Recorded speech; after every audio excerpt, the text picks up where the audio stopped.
All right, let's close out roster construction season in the most American way I can think of. It's time for red, white, and blue chip ACC transfers. And joining me as he did for this last year, the great Tristan Freeman from Busting Brackets. Tristan, thank you for joining me. Yeah, thank you for having me, Tyler. And it feels, I guess, once the draft deadline's over, it feels like we've reached a milestone in the off season where things can start to slow down, and like we're doing now, actually reviewing the rosters and all the places these transfers have gone. Yeah, and thank God, Matt Abel just a couple hours ago announced he's pulling out of the draft. That helped make this a lot simpler. He is a guy who I think will be of interest in this discussion, but just to review for anyone who did not listen to this segment last year, stole this a little bit funny enough from, although maybe this isn't a good thing because of how bad they were, but now North Carolina football general manager Mike Lombardi, who used to do his blue chip and red chip players at each position, blue chips being the elite of the elite, red chips being kind of that next tier, the very good players who are just lacking something. I have added in the white chips, which is not a real term, but we're going to use it for potential breakout players. Those guys who we could throw them in there and it wouldn't be terribly surprising if they were complete non-factors, or maybe they're the next stars kind of hiding away. But we'll do a full starting five for each of them. Tristan, the blue chips, I guess we'll start there, but to me, shooting guard, or I guess I kind of just picked two wings here, but the first shooting guard was incredibly easy. I had a couple of guys that I really thought about at the center and point guard positions, but those two forward spots were quite difficult to find candidates here. Yeah, I mean, for the quote unquote elite, I think there are a lot of players who can be elite at the point guard position and even at center. But like you said, like the forward spots is a bit tricky, which is why I had a definite surprise blue chipper, even though I'm not sure that would qualify. But yeah, I think, the way I did my list, I looked at high ceilings for the guys. Like in the best case scenario, a team will be good because of this player filling this role. So that's how I did the 15 spot. So there were some good players who I left off. Doesn't mean that they won't be good transfers, but for this exercise, I definitely had a specific theme of how I wanted to go about All right, so that blue chip team, just kind of start at the beginning here. I feel like we can get through a couple of easier ones. Did you have John Blackwell from it. Duke? Yes. Yeah, Yes. that to me was the absolute no-brainer. Maybe the best transfer in the entire country. It's that Cedric Coward piece that Duke just didn't get to have last year. In a just an elite scorer from every phase of the game. Someone who is going to be able to be the anchor on a Duke team that for the first time in a couple of years does not have that complete world-changing freshman. Yeah, look, the guards collectively were fine last year for Duke. They could defend, but whenever you couldn't just get the ball to, you know, uh Mr. Cameron Boozer, their offense could struggle, and we ultimately that's what we saw in the second half against UConn. So having a guard that you can just get the ball to, and he'll score as efficiently as Blackwell does, I think is a big reason why Duke could be the number one team in the country in the preseason. Well, and all of a sudden, too, between Gongba and Blackwell and the freshman Cameron Williams, the fact that they don't have kind of that bona fide top of the line point guard, Caden Boozer and Caleb Foster will just fill that role again. But they're going to have just as much secondary playmaking as they've had the last couple of years. So that helps out as well. The center spot. Was this easy for you? For me, it kind of came down to two, but I found myself not really struggling by the end. Yeah, I went with Flory Badunga Yeah, as did for I. Louisville. I think you looked at the big production, like Sonata Frew was fine, and then you obviously had, Ali Khalifa, but the interior defense was not very good for Louisville. And I think having the Big 12 Defensive Player of the Year come in and shore that up is going to be great. Louisville is going to score without issue, but are they going to defend enough at a high level? And you know that at least with Badunga in there inside, that won't be an issue for them next year. They also just had no ability to create shots on the interior last year if it wasn't Michael Brown Jr. or Ryan Conwell taking 3 hits on their way to the basket.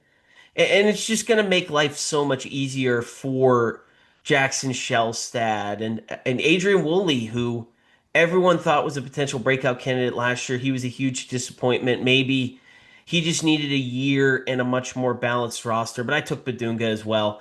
The only other guy I considered was Santo Surreal going to Miami, who I think would have fit this spot quite well. He's too much of a center for me to force him into the power forward spot. I could have lazily done that. I actually probably should have, but just essentially a lesser man's version of Badunga that rim running, dunking center, gets a ton of rebounds. Funny enough, at the point guard spot, for me, it came down to Louisville against Miami again. And that time I went with the Hurricanes, took a Caden Lewis coming over from Villanova over Jackson Shellstad of Louisville. Yeah, I think Villanova flew under the radar completely because they were the one non-UConn St. John's team that was actually good. So people like didn't really know how good Lewis is, but he was a really good freshman for Wildcats. So him being the lead guard, replacing the combo of Drew Washington and the other guy that I'm forgetting, but Donaldson. yeah, Donaldson. Like he'll be really good. He will be able to fill in without there being much of a drop off. Is that who you went with as well? For the For your point for the guard. red. For blue. Oh, at the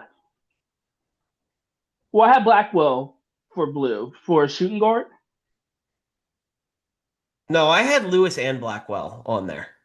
Okay, gotcha. Okay, so my pick for that, I switched between the two, but I feel like I'm going to give him one last try. I think Neo Dallas Oh, for Carolina. I think two things. One, I think Michael Malone will get the best out of him.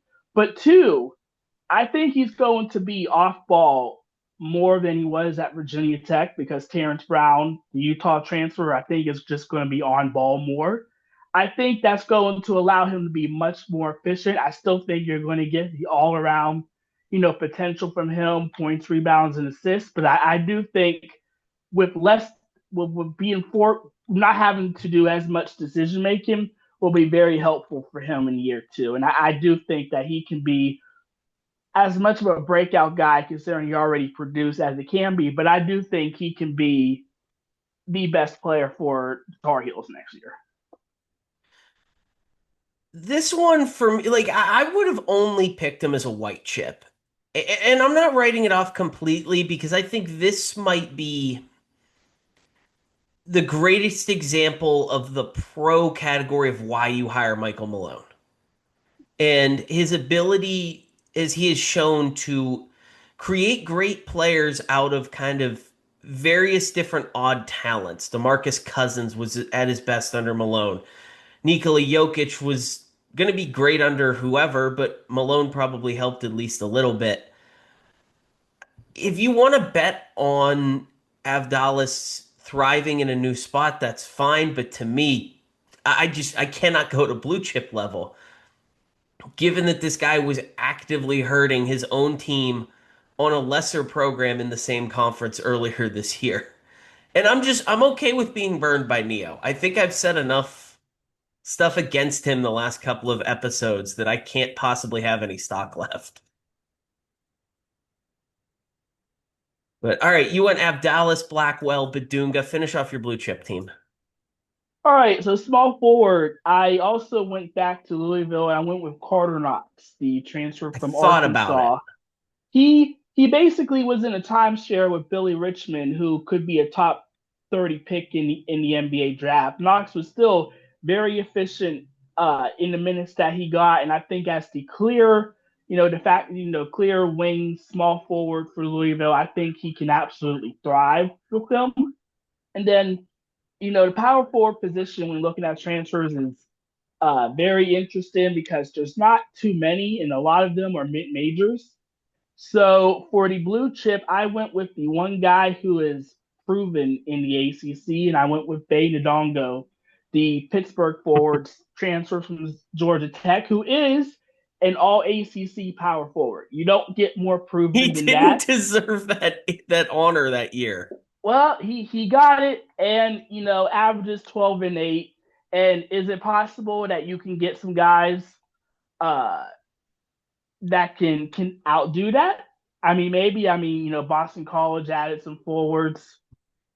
SMU, Nick Cody could be a breakout guy, but just based off of the transfer forward, like Francis Foliak, Siena, now at Syracuse, like there wasn't a lot of transfers, power forward transfers for men in the ACC, and I just think that Ndongo right now is better than them, and I think for Pitt, if you're going to be a tournament team, you want him to be as good, if not even better, than what he's shown at Georgia Tech so far. Look, that probably is actually just the right answer. The power forward spot is so unproven that unless you want to jam in two centers or put in a third wing, Dongo, at the very least, and the more I think about it, like he's gonna put up 14 and 8 next year. He's gonna at least produce. I mean, we saw what Cam Corn was able to do with the ball in his hands a lot last season. Dongo's better than he is. I just Dongo's ability to get more recognition than what the eye test shows, I don't want to give him an extra honor here. So this power forward spot becomes really tricky. And I thought about like Deshaun Goody going to Miami from Robert Morris, who I think is going to be a pretty good player. He's just not blue chip level. He's not going to be an all ACC performer next year. I lost my mind and just went to hell with it instead of adding a third guard and Rowan Brumbaugh. I just put Andre Bukmirovic on there. Going into Boston College, he might not even start for that team. But just kind of this perfect archetype of a guy that you want moving up, someone that I am stunned that Illinois didn't pick up. He's like the quintessential Brad Underwood player as this monster rebounder who shoots the three-pointer at a high clip, 36% on high volume, someone both shoot who can both shoot it and get inside the paint, create mismatches for himself. Once again, I don't know if he even ends up with the starting job, but as I try to project guys with super duper high ceilings, there's not many options here, and it's basically him versus Goody. Well, there's also Brandon Benjamin, who averaged like 14 and 10 at Fairfield, also on the BC's roster. Yeah. So like maybe like and quite frankly, because I picked a BC player for another position, like that's a team where there's like 7 or 8 potential options for who can lead them in scoring.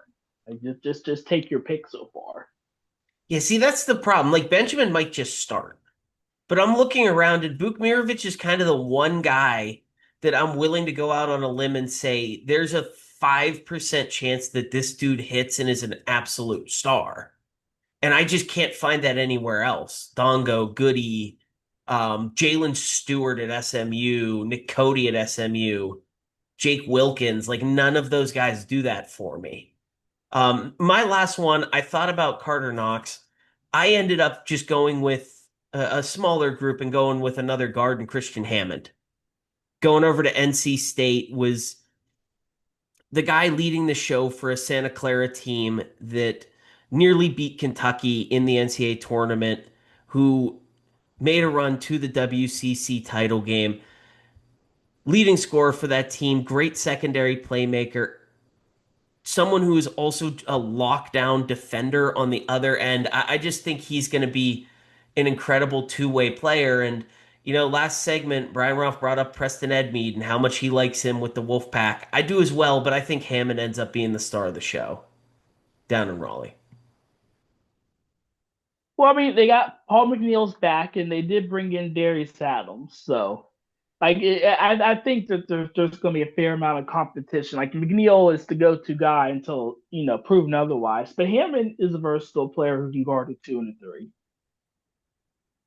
I kind of like Hammond better than McNeil, but I Uh, guess we'll see where we get by October. Interesting. All right, red chips. You want to start in your backcourt? So, as a reminder, this is the guys who are not quite elite, really good players who are just maybe missing that last thing or two that could keep them away from being one of the 10 to 15 best in the ACC. Yeah, so I'll start. And you mentioned, what could keep this guy away from being one of the 10 best players. Kavar Kennedy, the Merrimack transfer, who was the freshman and the player of the year in the MAC, just an absolutely incredibly good guard. He's a shooter, playmaker. He's going to be the clear lead guard for Wake Forest. And it's a roster overall that I do not like, and I think he's probably going to have to score 20 points a game to keep them competitive. But he is going to get a ton of usage, and he is going to probably just will himself into an all-team list just by the fact that he's going to have to be the guy on the roster. But he's good enough to do it. I'm not worried about him his game translating up. I think he'll be just fine. And we've seen Steve Forbes, have a good history with point guards leading the offense. He was my runner up. I also thought about Syracuse's Garway Dual at this spot. Great defender who I just don't believe will be a good enough offensive player to earn this role. I'm going to take a little bit of a shot here, but a top-notch player on an NCAA tournament team. How about Anthony Robinson going from Missouri over to Florida State, where he now takes over that Robert McCray role as the lead ball handler and creator for a Seminoles team that had to just completely rebuild on the fly again. They took a couple of swings in the portal. They went super freshman heavy this year. And unless Sean Abayev from Cincinnati is going to take a massive jump up as a creator and a scorer, I think this just turns into Robinson's team. The point guard for the 10th seeded Tigers, another guy who just generates a ton of steals on the other end. Someone that I feel like will maybe not be at McCray level, but a McCray light as a guy who just has the ball in his hands all the time, like Kennedy. And maybe isn't super efficient next year, but puts up the stats necessary to earn this spot. I mean, career 7 points per game score, started 2 years at Missouri. He's a really good defender for sure, but on a Florida State team where quite frankly, there's several guys that you're going to need a lift in offense. I do wonder if Robinson's going to be up for it, or if he's just going to be the hey, you're the stabilizing veteran who makes sure we don't fall off track like they did in the first half of last season. But his numbers ultimately remain the same. I think that's probably where I would put him. But he can still have an impact on the game with his perimeter defense, and again, making sure, especially considering how young the team will be, to avoid the pitfalls of having games just go lopsided. The smallest things don't go in their favor. Well, by the way, steady hand and ace defender might still be good enough to be Florida State's best player next year. All right. Outside of Cameron Taylor, scoring 20 a game from NCA and T, then that's probably the case. Yeah. All right, on the wings here, these two were honestly maybe the easiest of the whole thing for me. I'm going to take Virginia's Jurion Dixon. Comes in from UC Irvine, funny enough, replaced Devin Tillis for the Anteaters last year. Now, although I guess he's kind of more replacing Malik Thomas, but essentially replacing Thomas and Tillis for Virginia a year later, leading scorer on the team. a great secondary playmaker. This is going to become Chance Mallory's offense to run next year between him and DeRitter. But with Sam Lewis probably just kind of reprising his role as that streaky 3-point shooter, now moving into the starting five, it's going to be critical for Dixon to just find a way to kick in that like 12 points a game that they got out of Malik Thomas. They don't need him to be a star with the guys coming back, but they do need him to be someone who can be a reliable third offensive option game in and game out. And then someone in a similar spot, but with a different skill set.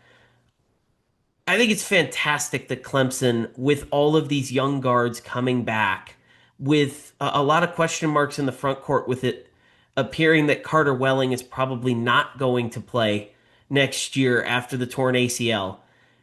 And Brad Brunell looking around at a roster that just lacked any level of proven consistent 3-point shooting and going out and getting Cole Serta from Notre Dame, one of the just great bombs away guys in the country. I think he is going to take another massive step up for Clemson next year, playing in an offense that has guys who can actually create things for themselves and for others. Um, those Serta 7 attempts a game should probably stay at the same level, but I expect to see a nice bump in efficiency next season. Yeah, I think Buckner, Foster coming back. You bring in the TCU transfer. I would not be able to say his name. Lelavicious. Yes, thank you. Like it's a good core, and yeah, I think Serta gives them needed 3-point shooting, and he kind of fits with them. It's just like a role player that probably is gonna you ideally just gives you 10 to 15 a night and just be able to space the floor. Like, I don't want to see Serta dribble more than about 15 total times in a game next year, and I'm not sure he's going to have to with this team. He's going to run to a spot, catch, launch. Yeah, so for me at the next two spots, I went with one of my favorite players in college basketball, Money Williams, the transfer from Montana, averaged over 20 a game, had a 42-point outing in the Big Sky tournament.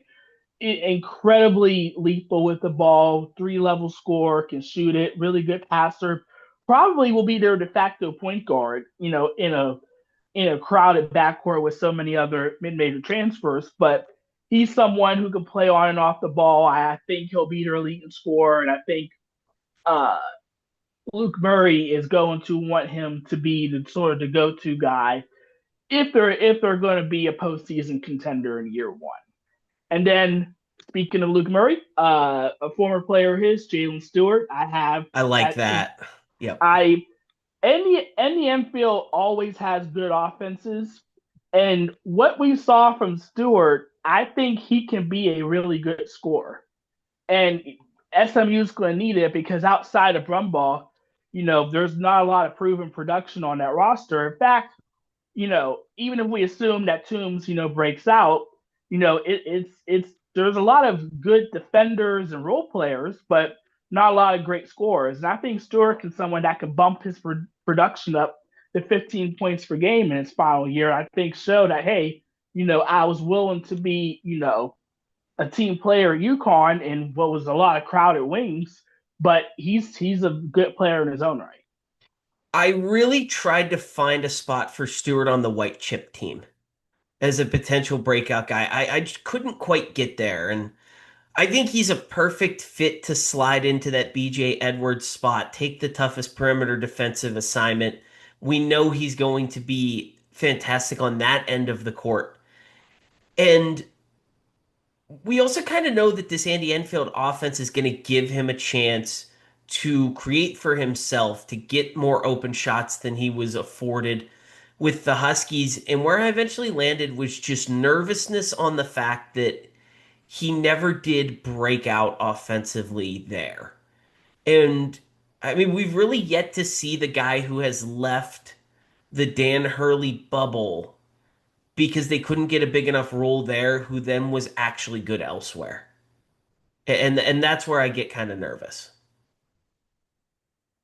Yeah, but I think the combination of Caravan and what could be like 4 or 5 NBA players that Stewart's played alongside with, he was always doomed to be the fifth option. But they were loaded teams. Like it was like not many guys were going to get the roles that they could have gone in that system, and that's why I think he can leave because it wasn't really as much of him not being good enough. It was just he just wasn't up on the pecking order. Not many guys was going to do that. All right, close out your red chips with your front court. Okay, I think if you want to talk about a natural power forward, you're going to have to go with Alvaro Figueres Yes, I at have him as Louisville. well.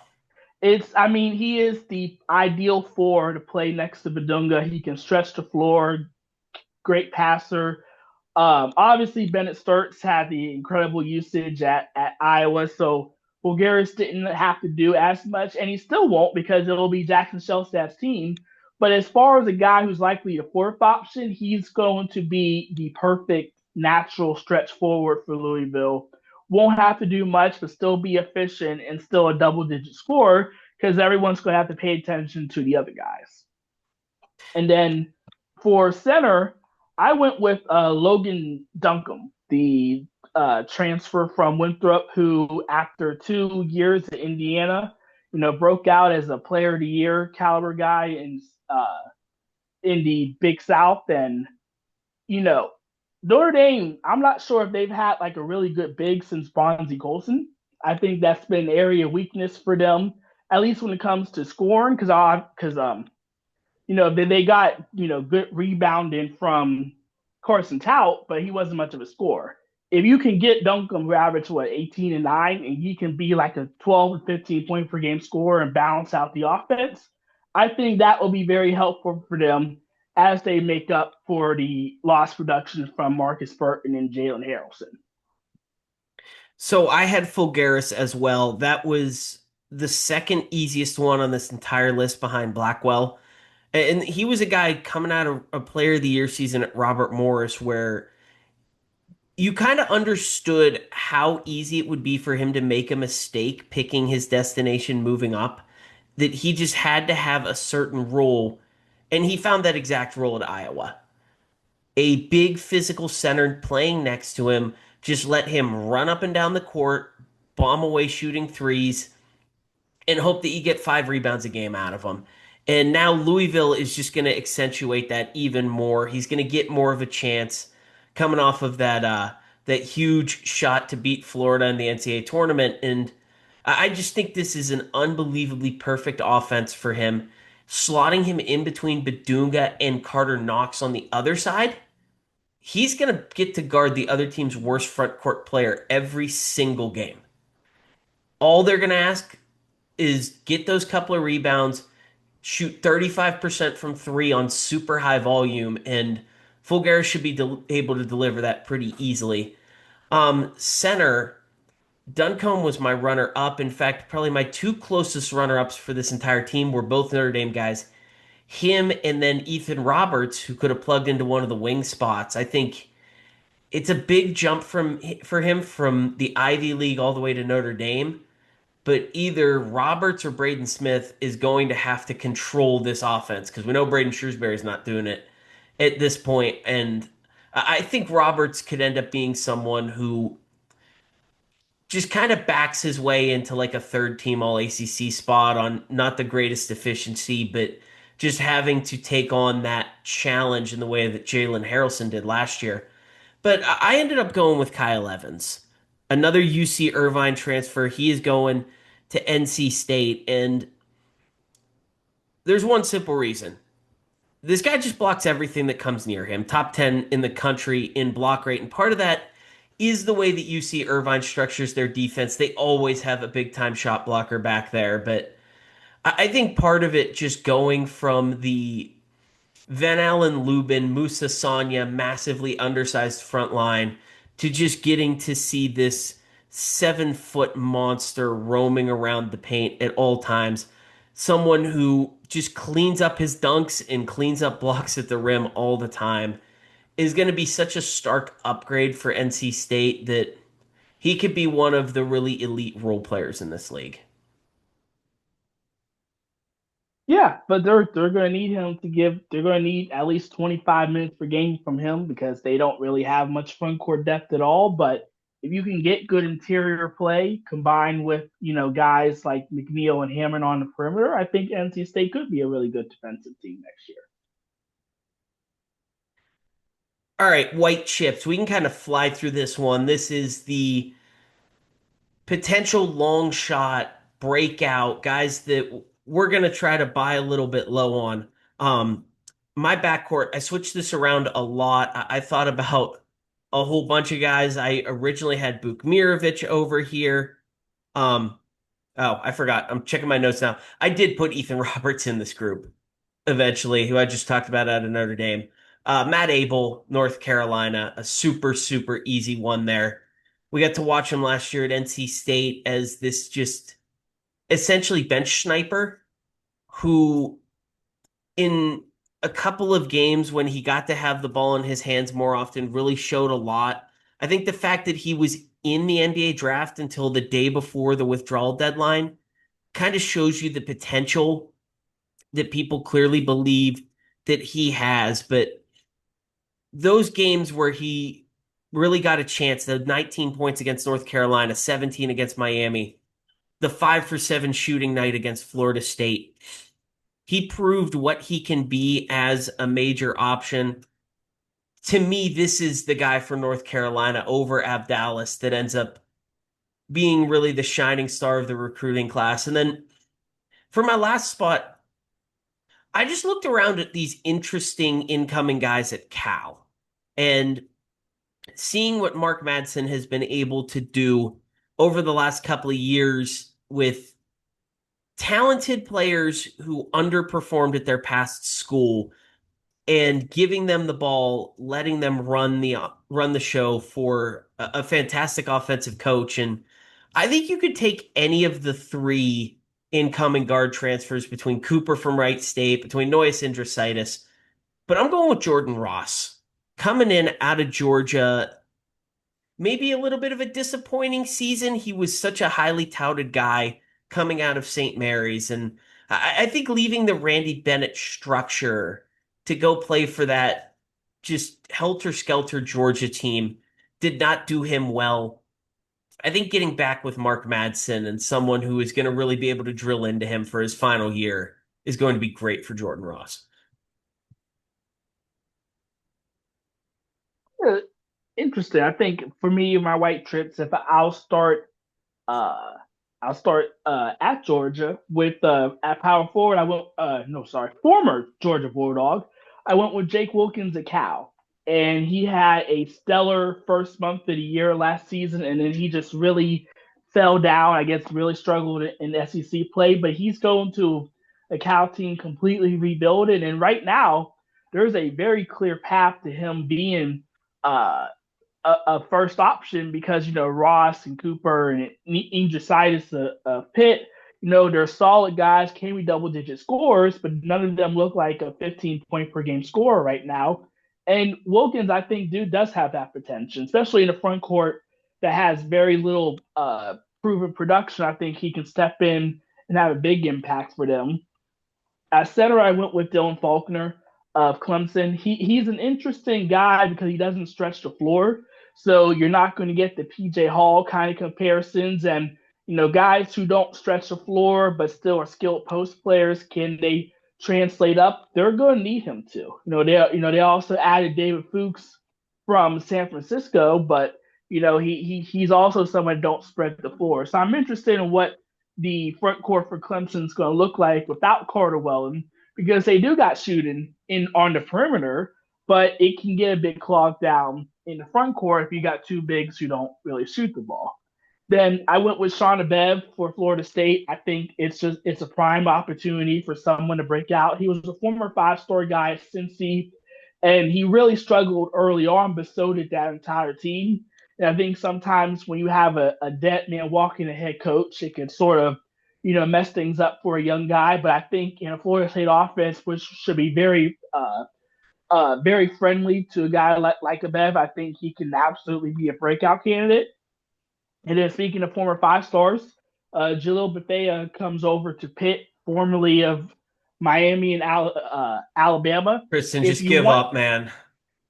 well, look, at Alabama, he missed the first month of the year with an injury, and then he's in a backcourt with two prolific guards, Phylon and Holloway. I mean, you're not really going to get a lot of usage in that system to begin with. Then, ultimately, if he can come into training camp healthy, I mean, he has a chance to be Pitt's lead guard. Now that might not mean very much, but can he be a double digit guy? The talent's always been there, but something's been stopping him. And I think if you're looking for the ultimate white chip guy who is a high risk, high reward, you can't go any bigger than Bethea. And then to round it out, I went with Garway Doyle for Syracuse because he was bad at Providence. Really, really, really bad. Goes to McNeese, and obviously any transfer with talent can play well at McNeese in the Southland, but comes back up and he's probably going to be Syracuse's starting point guard. He didn't even score double digits in the Southland.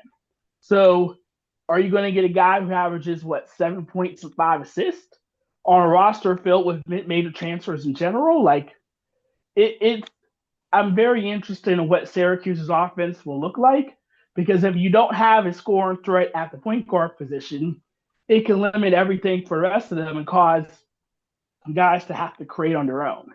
So I think that's something to watch. That Dual who was a former top 40 guy coming out of high school, you're going to need him to score something. And I'm curious what happens if he can't, because honestly, he's probably the only true ball handler they really have on that roster right now. I really like the Dual pick. I would have thought about going with him for Reds, not even Whites. I just think he's going to be that great on the defensive end from day one. Bethea, the moment that he threw himself into a situation where playing time was not guaranteed, I gave up. He is the ancestral son of Devin Askew, and if I almost feel like if Bethea puts up good numbers next year, it's because Pitt ends up just being god awful and there's just no one else to take the ball. I'm worried about a Nate George, JJ Starling repeat type situation with George and Bethea back there, but um, Faulkner's a fantastic pick, and Clemson just doing it again in a year where no one can find centers and they go out and get two who have absolutely nothing shiny to their game, nothing that makes you go wow, but guys in Faulkner and Fuchs who are just going to go out and just beat the living hell out of opponents for 40 full minutes. And getting Fuchs, by the way, at a time where he was the last power conference level center left on the market. And Brad Brownell knows what he's doing. And I'm very excited to not repeat the stupidity of last year. I will be proudly picking this team like fifth in the ACC this season. The talent's down. I don't care. It's a bunch of promising young guys, a dude who's going to make all of his threes, and centers who are going to just throttle their opponent. I mean, in a conference that's seen a lot of coaching turnover, Brad Barnell is a top four coach in this league, and you're seeing the results of it with these. Like, I absolutely can see a scenario where they still don't have any all league players, and I agree with you that they're a top 5, 6 team because it's just all going to work out on both ends. It's possible they got no top 100 transfers. This portal class is amazing. My front court, I took a Syracuse player as well. I went with Francis Fullafak, the guy coming in from Siena, and Gavin Doty is probably the better player. He was certainly the better player for the Saints last season. This is all almost just going off of one game, and we're just going to take that small sample bias of the fact that for the entire first half of an NCAA tournament game against Duke, Fullafak was the best player on the court. And I think that game just proved immediately that this guy is ready to be a significant impact player in the ACC. I'll bet on the ceiling right now. At the center spot, it was between Faulkner for me and the guy I eventually went with, which is Luke Hunger of Boston College. who does not show off with the numbers because he got stuck behind the single most talented player in his entire conference from Rafael Castro last year at George Washington. But this is someone who, when he got the chance to produce, was the single most dominant low post scoring force in one of the best mid-major conferences in the country. He's not going to be able to do that nearly as much at the ACC level, but I think just as someone who can be a reliable offensive option, bring a physicality while they're getting that outside scoring from Williams and Bukmirovic, like we were talking about earlier. He's going to clearly lead this team in rebounding. He's probably a mediocre defender at the ACC level, but he's a good enough rim protector that he's certainly not going to hurt you at all on that end. And I just think that this is a guy who, kind of going back to Chad Venning a couple years ago. Now, granted, this should be a much better Boston College team, but just be able to get you a reliable 12 and 7 every single night. And I think an important note for the ACC, we mentioned Duncombe, the Player of the Year. Badunga is one of four Defensive Player of the Year centers to join the ACC. When you also add in Kyle Evans, Amari Mighty for Pitt, who was the SoCon Player of the Year, and then Luke Wilson from Appalachian State, the Sun Belt Defensive Player of the Year. So you got a lot of interior defenders coming into the ACC, and then you already have, guys like Nabonga at Duke, and you also have DeRitter at Virginia. So, the center position, I think, was one of priority for a lot of these teams. And I think if you're doing like, way too early, checkups, teams who have clear, quality centers, they're going to have the advantage, and those who don't have interior depth or key guys, they're going to be at a real big disadvantage because there's basically no one left in the offseason, and it's going to be hard to find quality bigs that can compete because a lot of these teams, did make that priority this offseason. Yeah, and that's part of it is there's just not though many like high ceiling transfer centers here. Because even Faulkner, the fact that he was in the discussion here, I think kind of speaks to the fact that there's not a lot of guys that we can look at and say, wow, a massive breakout is coming. It's a bunch of solid but unspectacular pieces. Faulkner, Mighty, Dongo, Fuchs, as we just mentioned. I'm just kind of scrolling through. Like Cooper Schweiger, it might be a problem if he has to start for Florida State. Musa Sanya going to go back up Hansberry at Virginia Tech. What's the Duke guys? Charnowski, who's just going to be an awesome defender and not really do that much. Like, there's just not that many guys that we can point to and say, wow, this potential young stud might take a massive leap next year. Like, Gabe It's mainly Dines, maybe theoretically, but he's going to be playing behind Badunga. He's not going to get the chance. Well, no, Dines played like 10 minutes at USC. He's not. He's a depth man. Like the Yeah. young guy to watch in the league will be Jayden Toombs because he won't have to play alongside another big like he had to deal with at SMU. Yeah, but Jaden Like Toombs isn't eligible because he's not a transfer. right, but I mean, at the center position in particular, are you going like if you're a team that has to get an impact guy? Are you looking for a breakout guy or are you looking for a proven guy? Because for the transfers off the mid-major level who's moving up, they're all proven guys. They're all guys who they are who they are in the likes of an Evans or Mike. Like there's very few guys who average like 10-6 as a freshman, moves up and you're like, oh, hey, that guy's going to be a star and be a breakout guy. Like those guys are typically, you know, listed for more so depth Yeah, compared to guards where there's like a lot of young guards, like you mentioned, Preston Emad for NC State, who could be, or Kivar Kennedy for Wake Forest, who absolutely can come in and have a big role. I think younger guards can do it, but for bigs, you gotta be like you gotta be older. experienced and someone that coaches are going to trust. Yeah, I mean, at the center spot, you're basically looking at, in terms of a breakout, like could Logan Duncombe, who you had on your red chip team, take a big leap up from the Big South to the ACC? And him having a breakout means he probably actually puts up worse numbers at Notre Dame than he had at Winthrop last year. But it's just such a gap in the competition level for those guys that basically anything better than his stats getting cut in half is a pretty great result for the Fighting Irish. Right. So, all right, I think that just about does it. I mean, this just about does it for roster construction season entirely. There's still a couple of potential impact guys at the power conference level floating around in the portal, especially if either Momcilovic or Yesufu pulls out of the draft. But even then, it doesn't look like either of them would be headed to an ACC school. So rosters are just about set. We'll start getting into some of the specifics of those rosters over the next couple of months. But Tristan, thank you for joining me. Yeah, appreciate you having me on. And where can all the good people find your work? And what might you be working on here we get into June, July, August?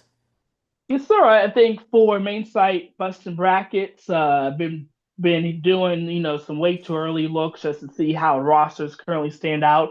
At this point, starting in June, I'm probably going to be grading teams off season since the work are largely done, and then starting to analyze the depth charts because all these teams with 9, 10 transfers, you're going to have to see who's likely to play and who's likely to sit out because despite what coaches will say in the preseason, there will not be 10 to 12 man rotations. Yeah, everyone's going to start cutting things down over the summer. But a thank you to you, Tristan. Thank you to Brian Ralph for joining me earlier. Thank you to all of you who have listened throughout this roster construction season. Be back in a couple of weeks, probably talk NBA draft. It might be time to get deeper into this North Carolina team. So stick around, go follow the show at Up the Coast Pod on Twitter or Blue Sky to get the updates on that. That'll be coming around sometime in mid June.